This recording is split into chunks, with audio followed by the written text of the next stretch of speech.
Pakistan international level पर फिर बेइज्जत हुआ। पाकिस्तान की एक ऐसी पोल खुली है जिसे सुनकर आप हैरान रह जाएंगे।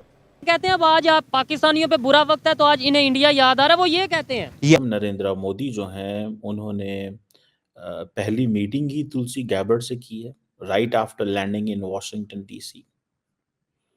क्या सिग्निफिकेंस है इसकी? ये नहीं है कि इतना कोई आसान गेम नहीं है ये ठीक है ना, ये कोई इतनी आसान गेम नहीं है। सवाल यह है कि आखिर पाकिस्तान ने ऐसा क्या कर दिया है जिसे कि अमेरिका उसका दुश्मन हो पड़ा है। क्यों अमेरिका ने कहा पाकिस्तान सुधर जाओ वरना अंजाम भुगतने के लिए तैयार रहना। इंटरेस्ट तो आपको गया, पाँव के नीचे रोन के चले गए, हम बैंकरप्ट होने वाले हैं। साहब की जो अपनी जाती इन्वेस्टमेंट थी वो इन्वेस्टमेंट तुलसी गैबर्ड में थी, और वो इन्वेस्टमेंट जो है वो आप समझ लें कि उसको उन्होंने वो जिसे कहते हैं ना निभाया भी। पाकिस्तान के कई शहर ऐसे हैं जहां पे जहादी ओपनली फंड रेजिंग करते हैं। सारे का सारा जो इंडिया है वो जब मोदी साहब वहां पहुंचे थे तो इंडिया जाग रहा था।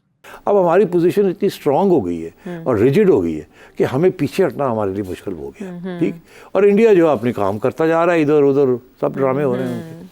तो इस टाइम मेरा ख्याल है उन्होंने सोचा कि इन्होंने आना तो है नहीं। नमस्कार दोस्तों मोदी जी अमेरिका पहुंच चुके हैं और ट्रम्प से आज वो मिलने वाले हैं, लेकिन उससे पहले पाकिस्तान को लेके काफी बड़ी न्यूज आई है। पाकिस्तान पे काफी बड़ी कार्रवाई होने वाली है। जिस तरह से पाकिस्तान में बड़ी संख्या में रिक्रूट किया जा रहा है टेररिस्ट को, उसी को लेके काफी ज्यादा चिंता में अमेरिका और भारत भी। और ये चीज वहाँ पे डिस्कशन हुआ है कि पाकिस्तान को अभी चेतावनी मिली है, लेकिन पाकिस्तान नहीं मानेगा तो उसके खिलाफ काफी कड़ी कार्रवाई हो सकती है, क्योंकि पाकिस्तान अपनी हरकतों से बाज नहीं आ रहा है और अब अमेरिका और ट्रम्प प्रशासन उसके खिलाफ बहुत बड़ी कार्रवाई करने वाला है। इसे देखने के बाद पाकिस्तानी मीडिया में कोरोना पेटना शुरू हो चुका है। ये लोग काफी शॉक्ड है कि इतना बड़ा काम कैसे हो रहा है, और पूरा इनकी मीडिया में इसी चीज का डिस्कशन चल रहा है। यही सारी क्लिप्स हम इस वीडियो में देखेंगे कि पाकिस्तानी किस तरह से रो पीट रहे हैं अपनी मीडिया में। कल तक पता चल जाएगा क्या होने वाला है। आप इस सब के बारे में क्या सोचते हैं कमेंट बॉक्स में जरूर लिखिएगा। वीडियो अच्छा लगे तो लाइक करें, शेयर करें, चैनल को सब्सक्राइब करना ना भूलें, बेल का आइकन प्रेस करते हैं लेटेस्ट नोटिफिकेशन के लिए। आइए आगे बढ़ते हैं इस वीडियो में। भी पाकिस्तान के कई शहर ऐसे हैं जहां पे जहादी ओपनली फंड रेजिंग करते हैं। वो अपना स्टॉल लगाते हैं रिक्रूटमेंट का, और वहां पे वो चंदा भी इकट्ठा करते हैं और लोगों को रिक्रूट भी करते हैं।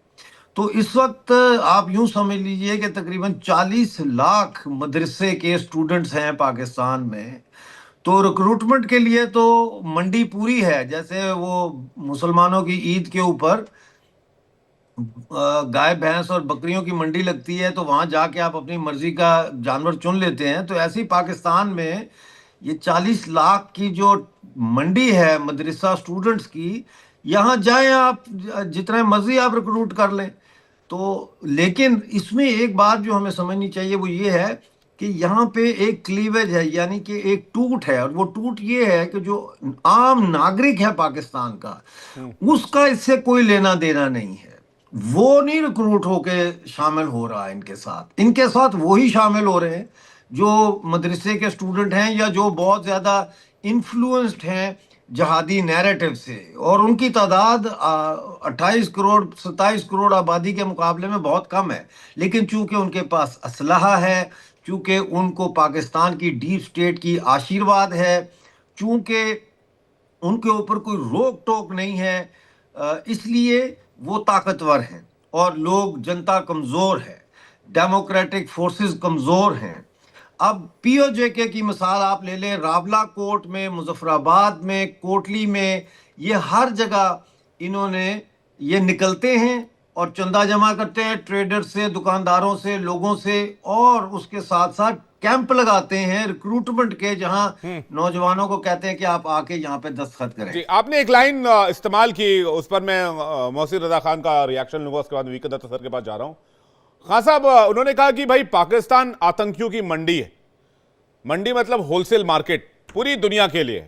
और आईएसकेपी जो है, जो रिक्रूटमेंट में लगा हुआ है, जो बात यूएस कह रहा है, वो साउथ एशिया ही नहीं पूरे वर्ल्ड के लिए एक बड़ा थ्रेट बन सकता है। साहब की जो अपनी जाती इन्वेस्टमेंट थी वो इन्वेस्टमेंट तुलसी गैबर्ड में थी, और वो इन्वेस्टमेंट जो है वो आप समझ लें कि उसको उन्होंने वो जिसे कहते हैं ना निभाया, विन किया, ठीक है ना जी, निभाया, विन किया एंड इम्प्रेशन दिया कि हाँ जी ठीक है।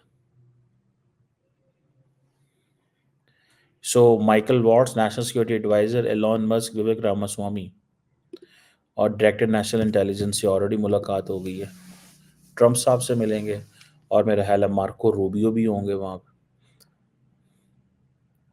ठीक है जी, सो ये चीज़ जो है वो दैट इज़ देयर। ठीक है जी, और सुनने में यही आ रहा है कि जो बायलैटरल मीटिंग हुई है तुलसी गैबर्ड से, उसमें counter terrorism, cyber security, emerging threats, strategic intelligence sharing, मुझे नहीं लगता कि कोई इस तरह की लंबी चौड़ी बातें हुई होंगी। सिर्फ अभी तो प्लेजेंट्रीज एक्सचेंज हुई हैं। मैं अक्सर आपको एक तस्वीर दिखाता हूँ, बड़ी इंटरेस्टिंग, अगर मैं दिखा सका आपको, जहाँ से पता चलेगा कि पूरे की पूरी सिस्टम जो है वो कितना भारी है अमेरिका के अंदर। ये आपको मैं just let me show you a picture कि इन केस दिस वन, ठीक है जी,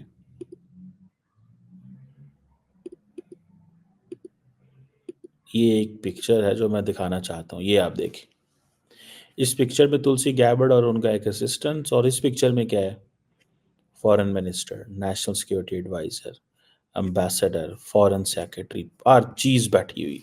कहते हैं अब आज आप पाकिस्तानियों पे बुरा वक्त है तो आज इन्हें इंडिया याद आ रहा है, वो ये कहते हैं। यार मैंने आपको गालियां निकाली थी, मैंने आपका सर फोड़ा था, पब्लिक ने। नहीं, मैंने आपको नुकसान, यार हूँ तो आपका भाई ना, ओए होए होए होए। नाराज होके घर से निकला था, आपकी इंसल्ट की थी, आज खुशहाल हो, मुझे मेरी सजा मिल गई, मैं सामने खड़ा हूँ। आज चाइना के प्रेसिडेंट साहब ये बताइए, आप पाकिस्तान से लोहा 4 रुपए किलो लेके गए हैं, आज वही आप दुनिया में 600 से 700 रुपए किलो बेच रहे हैं, बल्कि रुपए का जो आ रहा है 1000 रुपए किलो। आपने यहाँ पे कोई डैम बनाया? चौधरी सुहेब जो इंडिया में कह रहे हैं ना आज हमारे पास क्यों आए हो, ऊपर वाले को ताना अच्छा नहीं लगता, वो लेके भी आजमाता है, वो दे के भी आजमाता है, अगर आपको दे दिया ना तो आपको आजमा रहा है, जालिम मत बनो। नहीं, वो तो प्यार करते हैं, बड़े लोग प्यार करते हैं, वो चंद लोग, मैं पूरे इंडिया को नहीं कह रहा, मैं चंद लोगों को जो बड़ा चीख के मिर्च मुंह में, बम्बई मिर्ची मुंह में डाल के लाल पीले होके कहते हैं आज पाकिस्तान क्या ले, हम कहते हैं हम आपके पास नहीं जाएंगे तो हम कहाँ जाएंगे? जितनी भी लड़ाई की, 4 दफा जंगें भी की, फिर भी कहीं ना कहीं आप आओ हिंदुस्तान लगो गले यार, और कहीं ना कहीं वो भी प्यार करते ये देखो मैं यहाँ खड़ा होकर लाहौर में कह रहा हूँ, ये हम भाई हैं यार, नहीं लड़ना हमें। आप मुझे पाकिस्तान की हिस्ट्री में कोई प्रेसिडेंट दिखाइए जो हिंदू, क्रिश्चियन या जियो, हालांकि कॉन्स्टिट्यूशन में लिखा है सब है, उनके डॉक्टर अबुल कलाम देखें जो उनके न्यूक्लियर साइंटिस्ट थे, ही इज़ मुस्लिम, अगर आप उनकी हिस्ट्री उठा के देखें तो वो इतने कट्टर मुस्लिम थे कि आप सोच भी नहीं सकते, लेकिन उन्होंने अपने मज़हब से कभी सोसाइटी को डैमेज होने नहीं दिया। हमारे यहाँ कहते हैं कि जी इसलिए इंट्रोड्यूस करवाऊँ मुझे इज्जत भी मिले, दौलत भी मिले, शोहरत भी मिले, लोग मेरी दुकान से आगे कारोबार भी करें कि जी बहुत बड़े हाजी साहब हैं। ये सारे ड्रामेटिक परफॉर्मेंस है। मैं कहता हूँ जेम्स बॉन्ड कोई बड़ा हीरो नहीं, हीरो तो ये जो खड़े होकर कहते हैं शुक्र अल्हम्दुलिल्लाह, अल्हम्दुलिल्लाह, सुभान अल्लाह, हमने सब कुछ ठीक कर दिया। ये सब झूठ बोल रहे हैं। पैनाडॉल इस मुल्क में नहीं है, पैनाडॉल का टैबलेट